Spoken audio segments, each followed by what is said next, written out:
Un buongiorno e ben ritrovati cari telespettatori, grazie come sempre per aver scelto l'informazione regionale di Telefriuli. Avviata all'ABS di Cargnacco del gruppo Danieli la produzione di sfere d'acciaio destinate all'industria mineraria.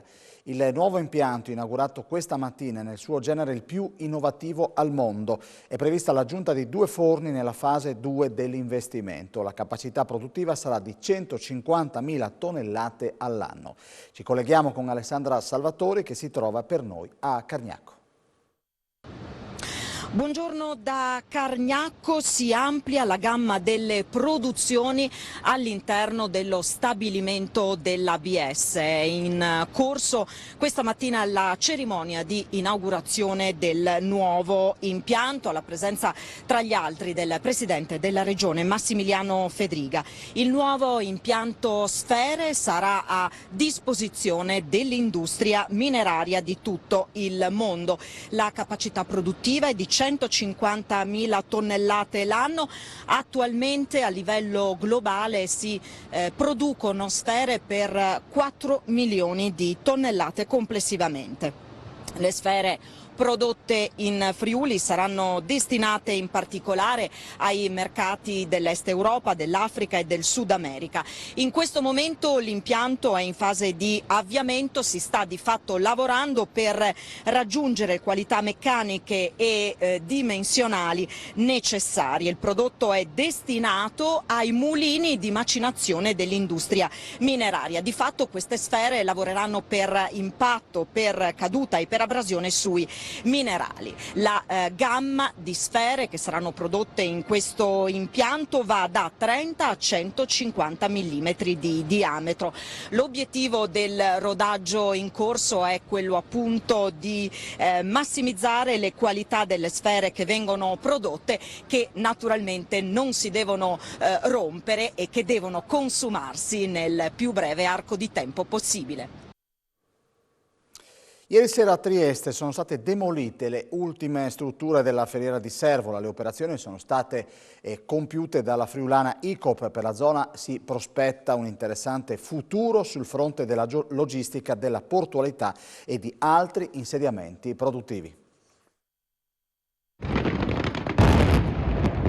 Pochissimi secondi e la prima cellula che ha dato vita alla manifattura di Trieste nel 1896 è stata fatta esplodere. Da quella che era la feriera però nascerà il futuro della città e forse del Friuli Venezia Giulia. Sì, ma oltretutto devo dire che è anche una riconversione di alto profilo, perché diamo opportunità occupazionali con questa riconversione, manteniamo la vocazione produttiva dell'area, la integriamo con quella portuale e facciamo quello che per più di 20 anni si è cercato di fare, ovvero di smettere l'altoforno. Proprio in quest'area, oltre alla logistica, con l'allargamento della ferrovia arriverà il molo ottavo, quello che sembrava un sogno solo pochi anni fa. Step by step, progressivi, graduali, nel tempo, a una cosa si aggiunge l'altra e quindi sì, il piano regolatore qui prevede il molo ottavo, quindi immagino, devo dire la verità, qualche anno fa non pensavo che si sarebbe andati così veloci su queste cose, ma oggi invece abbiamo già un soggetto interessato, cosa che io non avrei mai immaginato nel 2016 quando abbiamo disegnato, come perlomeno concluso l'approvazione del piano regolatore, quindi sì, arriva.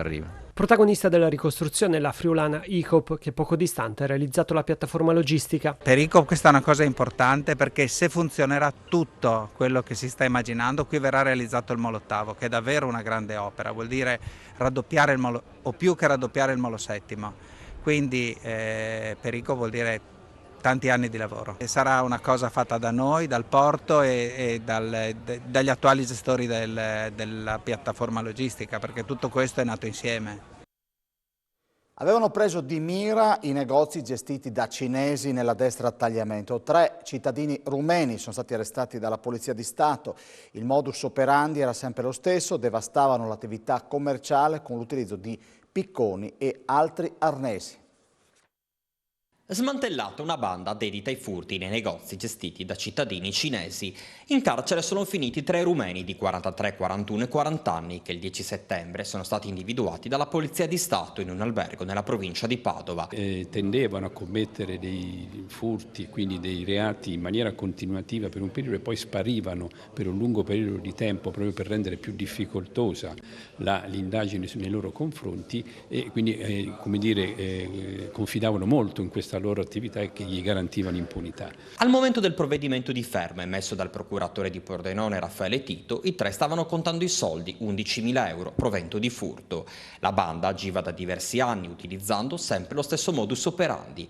Dopo essere arrivata in Italia dalla Romania, passava subito all'azione e una volta individuato l'obiettivo da colpire, i 3 malviventi utilizzavano picconi e altri arnesi, causando ingenti danni ai negozi. 7 quelli depredati nella destra tagliamento. L'operazione nasce da un furto verificatosi il 25 febbraio nel negozio Gimme 5, quando appunto la mattina il titolare.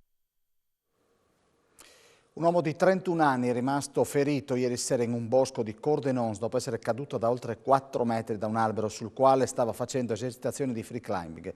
L'uomo è stato portato in codice giallo all'ospedale di Pordenone da un'automedica e un'ambulanza del Sores.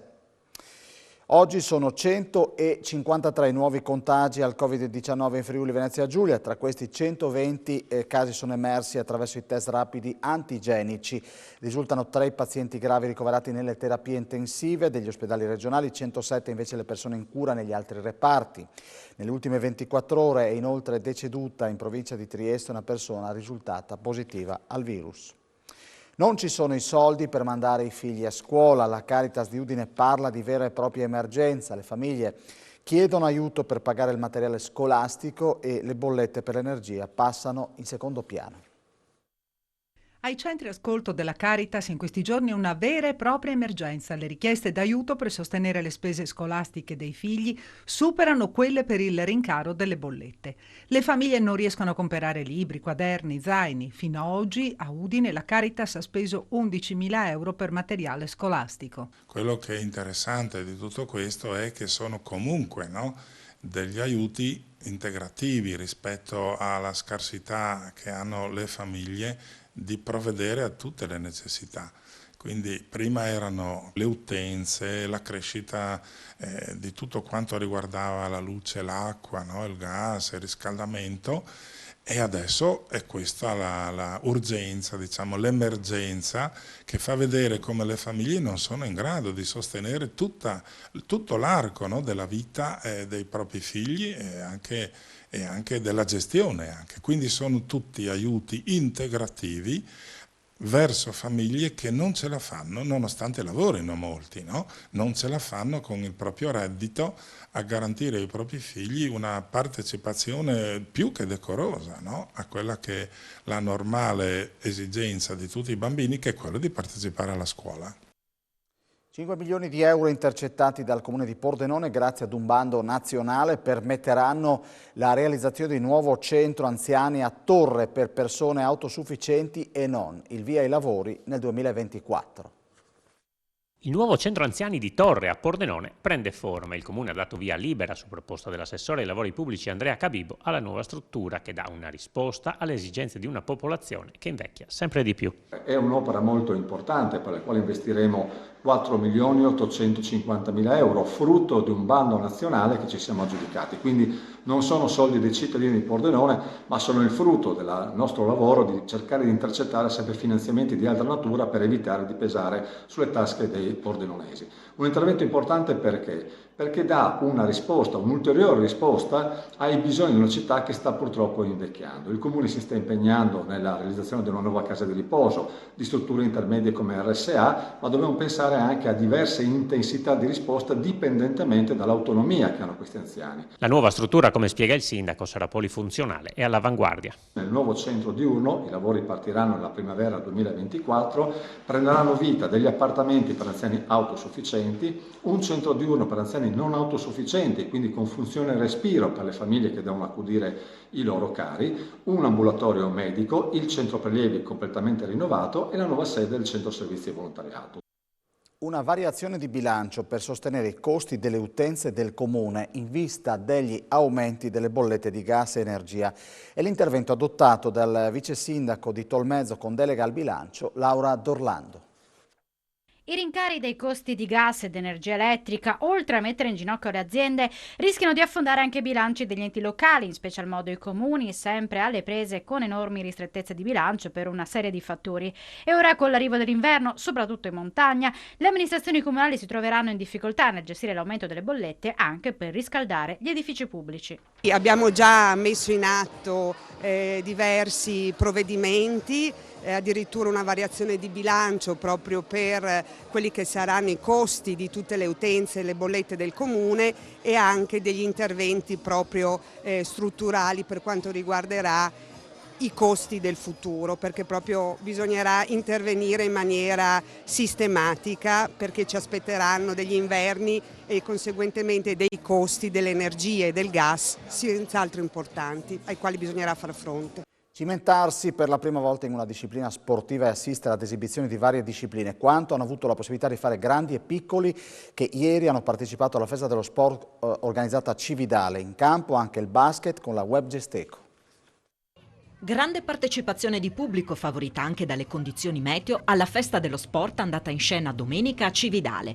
Appassionati e neofiti di tante discipline si sono dati appuntamento nella città ducale per dimostrazioni, vere e proprie esibizioni e prove pratiche che hanno coinvolto persone di tutte le età. E nel pomeriggio applausi ed autografi per giocatori e staff della Web Gesteco Cividale. Piazze e vie della città ducale sono state invase da associazioni e società sportive del territorio che hanno trasformato il centro storico in una vera e propria palestra a cielo aperto. Dalla scherma al judo, dalla pallavolo al calcio, dal pattinaggio al tiro al bersaglio, passando per gonfiabili, basket e sub, è stata un'importante e apprezzata vetrina per gli sport di squadra e individuali che si possono praticare nel territorio.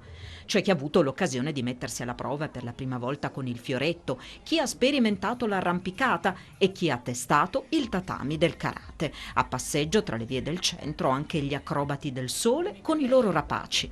Obiettivo della Kermesse, come ricordato dall'assessore allo sport di Cividale Giuseppe Ruolo, è proprio quello di promuovere le attività delle varie realtà e sodalizi sportivi. Nel tardo pomeriggio sono arrivati anche i giocatori della Web Gesteco Cividale che prima della presentazione ufficiale della squadra si sono dati appuntamento in Largo Boiani per qualche tiro a canestro con i mini cestisti delle società locali.